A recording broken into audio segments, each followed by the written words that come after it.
Hello, and we are here to present supporting students before the assessment for our SEC 517 class. This is Valerie Knopp, and I am working here with Sharon Taylor.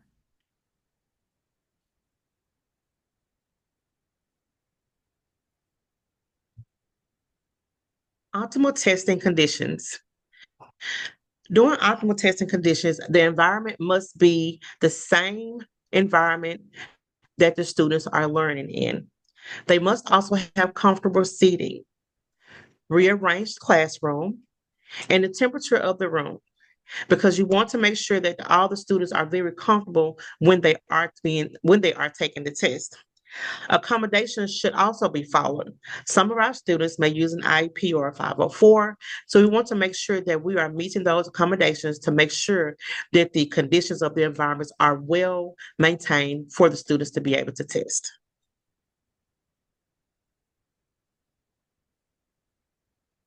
Progress monitoring.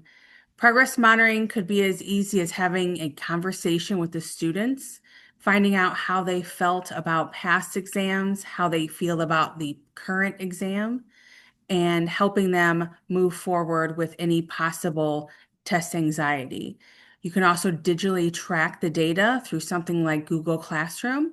The schools and school districts are able to see the information. Parents are able to track exams as well. And the school districts can then keep all of the test scores as long as they would like to keep them. It's also important to make sure that you're sending notes home to parents via email. Expect and anticipate emails coming from the parents' email only, and so that all parties are on the same page.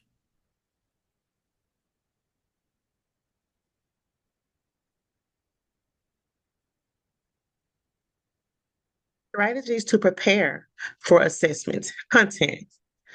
Cover the answer choices, highlight words, eliminate wrong answers, and use academic text and vocabulary daily. We all know that testing already bring about anxiety for our students. Strategies that can be taught to students that have been proven in a testing environment can ease the feeling of anxiety before the assessment. And if you click on the banner, here is an example of how we can highlight the test for the students. The question says, which of the following teaching strategies is most effective for promoting critical thinking skills in students? Here, if you notice, you have the word strategies highlighted and you have critical thinking highlighted. So here's just a brief example.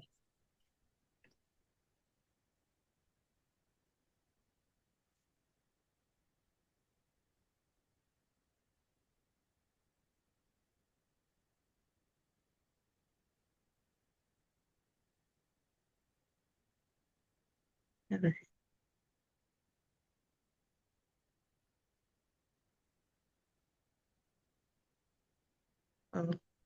little Go.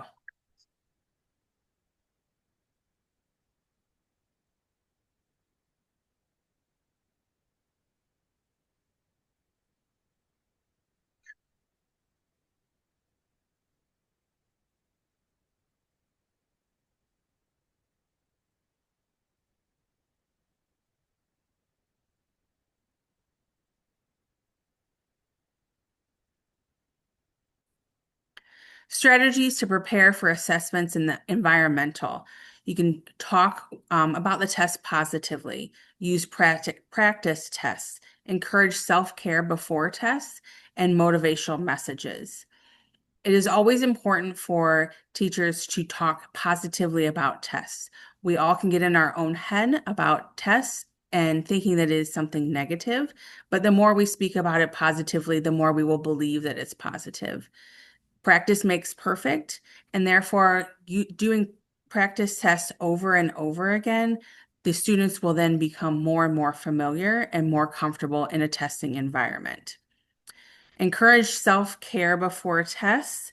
You want us to encourage self-care. get plenty of rest the night before, have a good breakfast the day of, get your brain ready to actually take the test for the environment. And then motivational messages.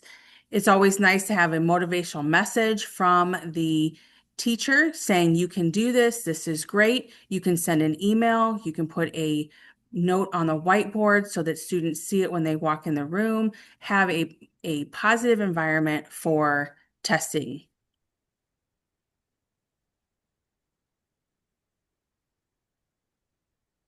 And strategies for identifying misconceptions.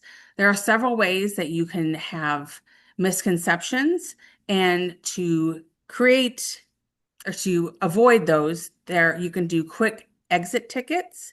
Those exit tickets could be anonymous pieces of paper where you ask the whole class one question and then they answer it. At the end, you make piles to determine what is the right answer, what's kind of a right answer, and what is the wrong answer. And you'll be able to easily see if the class is understanding the concept and the lesson that was learned.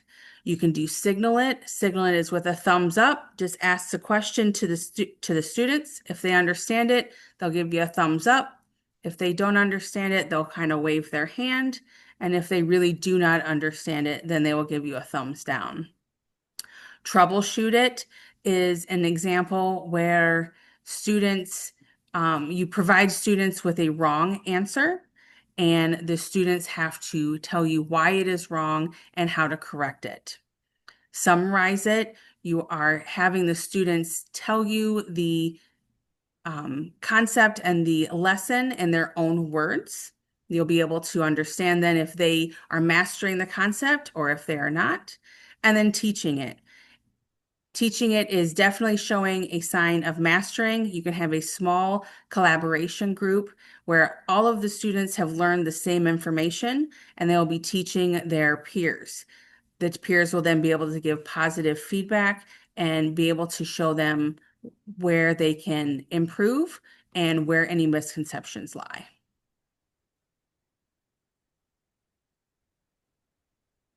So that concludes our lesson for today, and thank you very much.